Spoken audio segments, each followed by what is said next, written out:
Hello, my name is McGookey and welcome to this week's version of Foreclosure Stories.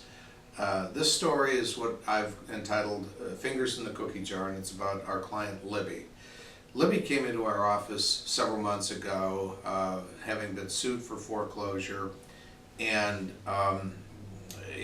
not surprisingly, she had been offered a HAMP loan modification in June of this year, 2013, which lowered her payment from about $1,600 a month to around $1,300 a month. The problem was, and that as far as it goes, that sounds fine, but her bank, as we often see in these cases, did not actually follow the rule of HAMP to lower her payment to the point where it should have been lowered. The rule of HAMP, or what they call the waterfall test of HAMP, is that your mortgage expense, your principal, interest, taxes, and insurance should be no more than 31% of your gross monthly income. And in Libby's case, her gross monthly income was slightly more than $3,000 a month. Now, what that means, simple math tells us that her mortgage payment should have been lowered to below $1,000, around $930 to $950 a month. But the bank didn't offer her that. The bank offered her a modification which would have lowered her payment $300 to $1,300 a month. In Libby's case, every dollar counted, so that $300 was $350 overcharge, you might say, was crucial to her ability to succeed on her mortgage. We had a court mediation about a month ago, and we called the bank out on that point, and they did a quick tactical retreat, you could say. There was no explanation from the bank representative as to why Libby's payment wasn't under the rule of HAMP, wasn't lowered to below $1,000 a month.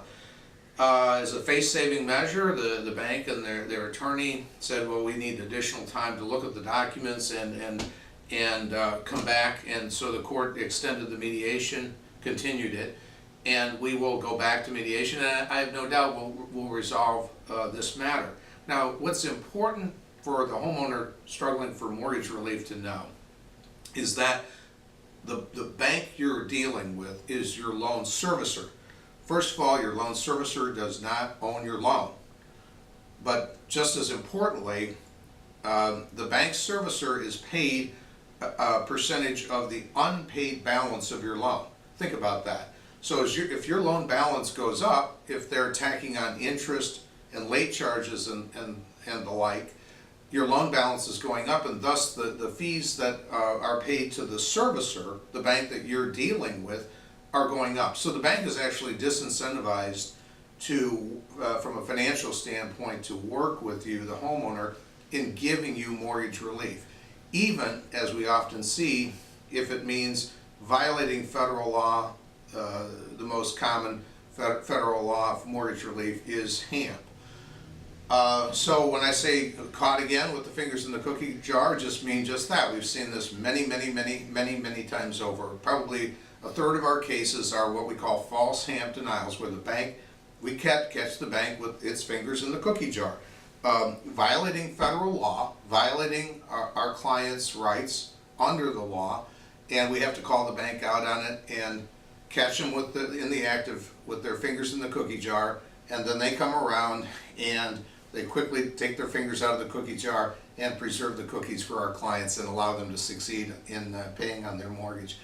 Thank you for tuning in, and come back next week for the next week's version of Foreclosure Stories.